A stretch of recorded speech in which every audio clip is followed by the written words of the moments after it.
Issue 64.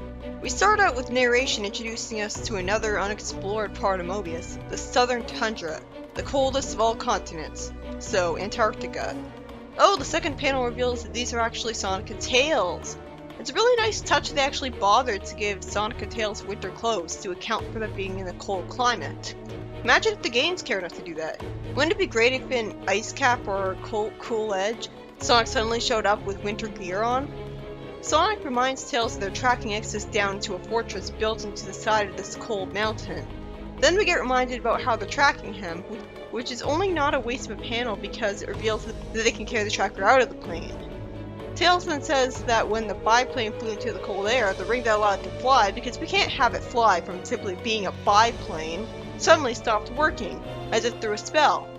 You know, instead of having Tails tell the audience this, he could have just had it shown to us in the flashback panel. Tails worries that even if Exodus gets stopped, they've still been stranded thousands of miles from home and might never see their friends again. And Sonic reassures him that everything will be fine. Then we have some more comics-based, wasted, and pointless recap about all the different times they dealt with Exodus. So far, this issue has been nothing but a waste of time. So many panels that could have been cut.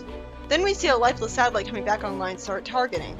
And then excitement finally starts as Sonic and Tails get attacked by Exodus in the form of a snow giant, knocking them down a bunch of snow. Ixis and Lampshade how stupid they were for not borrowing the sword of acorns to fight Ixis. Granted, there was a chance that he'd steal it too, but it's not like the king needed it. After Sonic dodges a green laser, he goes through Ixis like he's made of snow, and Ixis explains that he can transform his body to mimic the four elements of nature. Good thing he can somehow stay alive with his internal organs and fluids functioning just as well in those other forms. He reveals that Sonic's aircraft hadn't experienced turbulence before reaching Sabla City, because he was attacking it in cloud form instead. Seriously, how did he not know that already? Tails gets frozen inside of an ice cube, and is about to be attacked by some fire, so Sonic goes into a spin dash, getting all serious from Big Brother instincts, and attacks the weird beast other than Ixis, who is there for some reason. Ixis then says that he's betting on the abominable Snowbot to win, so that's what this is. That explains why he's willing to work for Ixis, no free will, and I guess Ixis can conjure up robots. An avalanche happens and the robot melts his way through the snow and ice with Sonic and Tails in his arm, and he brings them to a lab, setting them down in front of a man who shows pity for them, saying that they couldn't have been responsible for the mystical attack on home earlier, because he psychically knows that somehow. I guess I was right to suspect he was a good guy when he started bringing them into the lab instead of killing them right away. The man mistakes Sonic for Jules. Unfortunately, before he can answer, Ixis shows up calling the man Nate Morgan and says to Nate's dismay that he is the key to taking over Mobius. In the second story, we see Sally, who is too busy to hear what Hershey has to say and instead goes straight to the king, confronting him on how he's treating Jeffrey as if he's higher ranked than her in chain of command. The king tells Jeffrey to report with his team to the briefing room, where he'll join him in a moment. I hate how the king was like, "Whatever brings you here." What do you think? Sally naturally demands to know why she's being cut out of the loop, and is then told that her primary concern should be on the reconstruction of the city. That is a good point, that is an important job, but how much has the city been changed pointlessly by Eggman that they are still reconstructing it? The king says that none of this involves her, for now.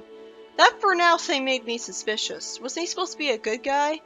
Sally leaves angrily, and the king, thinking she's just being stubborn like her mother, goes to meet with Jeffrey and his elites and tells them about how when the castle was being attacked by the Overlanders, he wanted to send his wife to the bunkers with Layla, Rosie, and the children when she was advising him to seek sanctuary.